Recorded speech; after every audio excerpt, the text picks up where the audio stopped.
On Saturday, November the 15th, Satoshi received another follow-up email from Ray Dillinger, to which he gave a reply on the same day. The following is a dialogue of this email exchange. Dillinger begins by quoting Satoshi's comment for how no blinding or identities are used in Bitcoin. It's all prevention-based. Dillinger goes on to say, quote, "Okay, that's surprising. If you're not using buyer-seller identities, then you are not checking that a spend is being made by someone who actually is the owner of, on record as having received, the coin being spent. There are 3 categories of identity that are useful to think about. Category 1, public. Real-world identities are a matter of record and attached to every transaction. Category 2, pseudonymous. There are persistent identities within the system, and people can see if something was done by the same NIM that did something else. But there's not necessarily any way of linking the NIMs with real-world identities. Category 3, unlinkably anonymous. There is no concept of identity, persistent or otherwise. No one can say or prove whether the agents involved in any transaction are the same agents as involved in any other transaction. Are you claiming Category 3, as you seem to be, or Category 2? Lots of people don't distinguish between anonymous and pseudonymous protocols, so it's worth asking exactly what you mean here. Anyway, I'll proceed on the assumption that you meant very nearly as I can imagine. Anyway, what you said, unlinkably anonymous. That means that instead of an identity, a spender has to demonstrate knowledge of a secret known only to the real owner of the coin. One way to do this would be to have the person receiving the coin generate an asymmetric key pair, and then have half of it published with the transaction. In order to spend the coin later, she must demonstrate possession of the other half of the asymmetric key pair, probably by using it to sign the key provided by the new seller.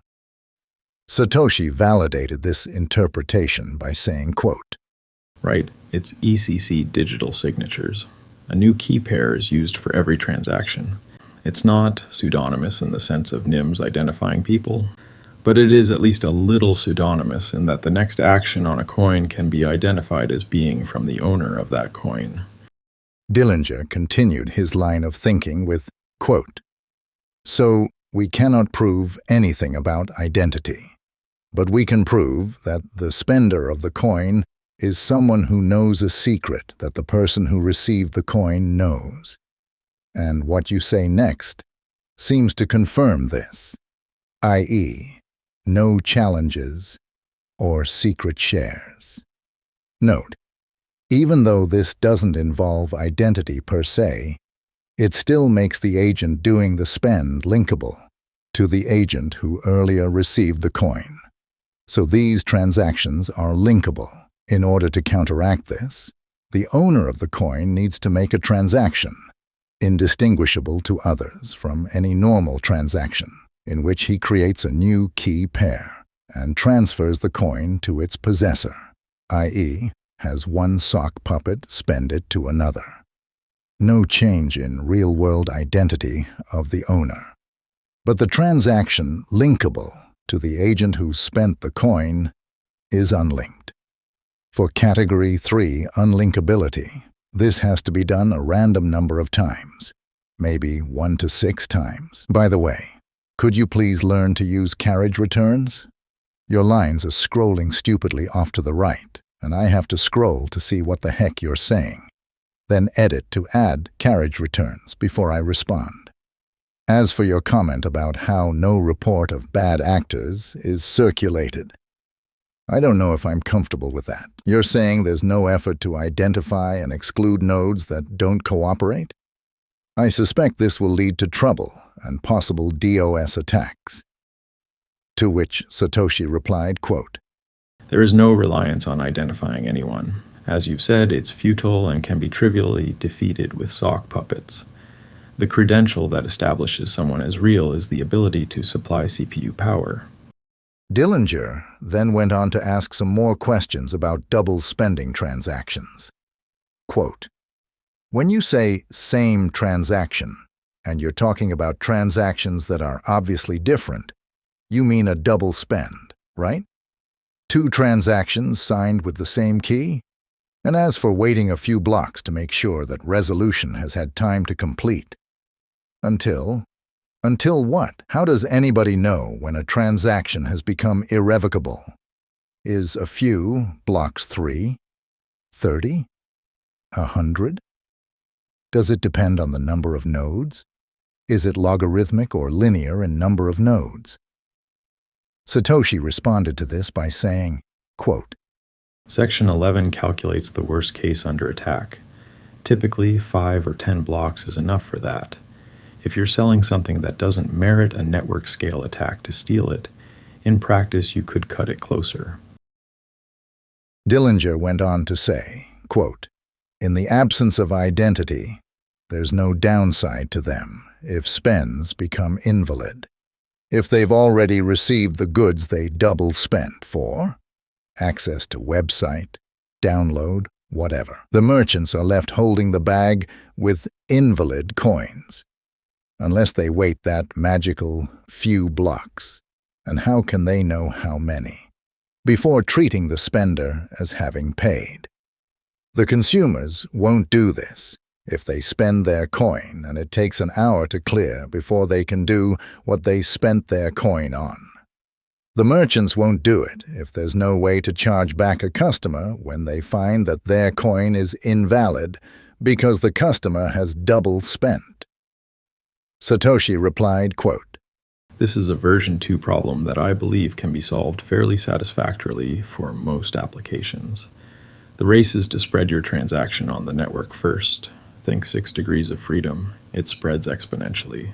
It would only take something like 2 minutes for a transaction to spread widely enough that a competitor starting late would have little chance of grabbing very many nodes before the first one is overtaking the whole network. During those 2 minutes, the merchant's nodes can be watching for a double spent transaction.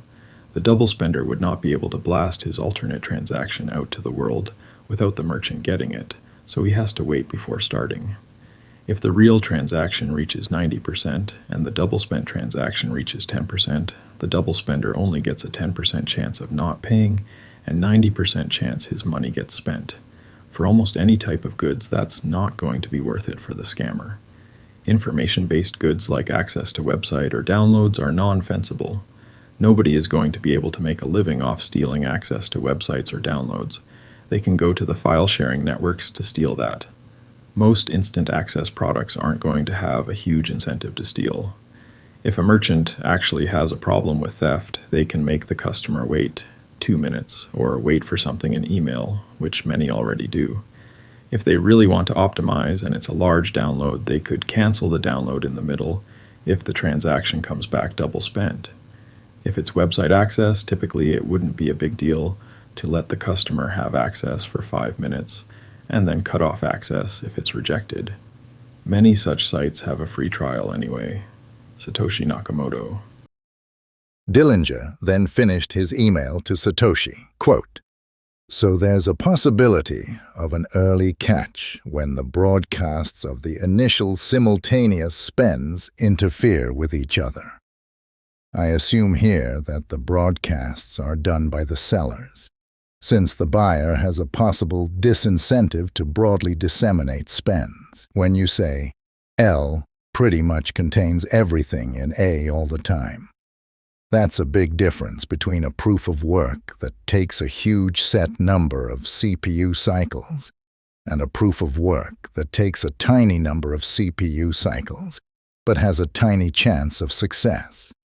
You can change the data set while working, and it doesn't mean you need to start over. This is good in this case, as it means nobody has to hold recently received transactions out of the link they're working on. Also, your comment about CPU-intensive digital signing as a race to finish a long operation first, and the fastest always winning. That was the misconception I was working with. Again, the difference between a proof taking a huge set number of CPU cycles and a proof that takes a tiny number of CPU cycles but has a tiny chance of success. As for your comment confirming anyone's chance of finding a solution at any time is proportional to their CPU power. It's like a random variation in the work factor. In this way, it works in your favor. And lastly, on your comment explaining that there will be transaction fees. I don't understand how transaction fees would work, and how the money would find its way from the agents doing transactions to those running the network. But the economic effect is the same, albeit somewhat randomized. If adding a link to the chain allows the node to create a coin, so I would stick with that. Also, be aware that the compute power of different nodes can be expected to vary by 2 orders of magnitude at any given moment in history. Bear. Addendum. 2 more shorter add-on emails follow this email chain.